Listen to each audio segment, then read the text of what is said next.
ప్రసాదం అయితే రెడీ చేస్తుందండి, పులిహోర. దానికోసం తిరుగుమాత వేస్తూ ఉంది. ఇంకొక సైడ్ అయితే అన్నం వండేసి ఇంట్లో పంచలో అయితే హాల్లో ఆరిపోసేసాము అన్నం అంతా పులుసన్నానికి. లాస్ట్ 3వ రోజు అండి, చాలా ఎంజాయ్గా జరిగింది. మొత్తానికి పులుసన్నం అంతా అయితే రెడీ అయిపోయింది. టేస్ట్ అయితే అందరికి చాలా బాగా నచ్చింది. స్వామికి చేసిపోతుందండి మనం ఎలా చేసినా.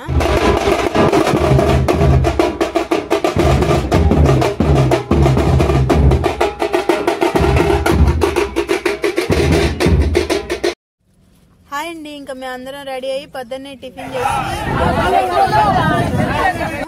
ఇంకా చాలాసేపు వెయిట్ చేశారండి. క్రేన్ వస్తుంది బొమ్మను ఎత్తి ట్రాక్టర్లో పెడతాదని. ఇంకా ఎంతసేపటికి రాకపోయేసరికి ఇంకా అందరూ కలిసి వినాయకుడిని ట్రాక్టర్లో పెట్టడానికి అయితే ట్రై చేస్తూ ఉన్నారు. ఇంకా లాస్ట్కి ఇంకా వినాయకుడిని సక్సెస్ఫుల్గా ట్రాక్టర్ మీదకి అయితే ఎక్కిచ్చేశారు.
హాయ్ అండి, మా ఊర్లో చెక్క భజన మల్లేశన్న అలాగే నాగేంద్ర బాబాయి ఇద్దరు 10 మంది పిల్లలకి 10 రోజుల్లో చెక్క భజన నేర్పించారండి.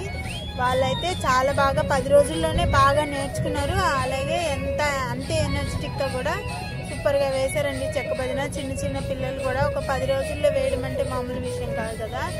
అంత బాగా నేర్చుకున్నారు, అంతే బాగా వేశారు కూడా. మెరవన్ మొత్తం లాస్ట్ వరకు కూడా ఎనర్జీ మిస్ అవ్వకుండా చెక్క భజన అయితే వేస్తూనే ఉన్నారు చిన్నపిల్లలు కూడా. మా మామయ్యకి అయితే అసలు ప్రాక్టీస్ లేదు, అసలు ఎక్కడ నేర్చుకోలేదు. కానీ మామయ్య కూడా ఎక్కడ ఎనర్జీ మిస్ అవ్వకుండా కూడా చెక్క భజనలో వాళ్ళందరితో కలిసి చాలా బాగా వేశాడండి. ఈ క్రెడిట్ అంతా మల్లేశన్నకి నాగేంద్ర బాబాయ్కి ఇవ్వచ్చు. అంటే అంతమంది పిల్లలకి అంత ఓపికగా ప్రతిరోజు నేర్పియాలన్నా కూడా అంత ఇంట్రెస్ట్ ఎవరికి ఉండదు కదండి. చాలా బాగా అందరికీ నేర్పించారు. అలాగే మా మామయ్య కూడా చాలా బాగా వేశాడు. మీకు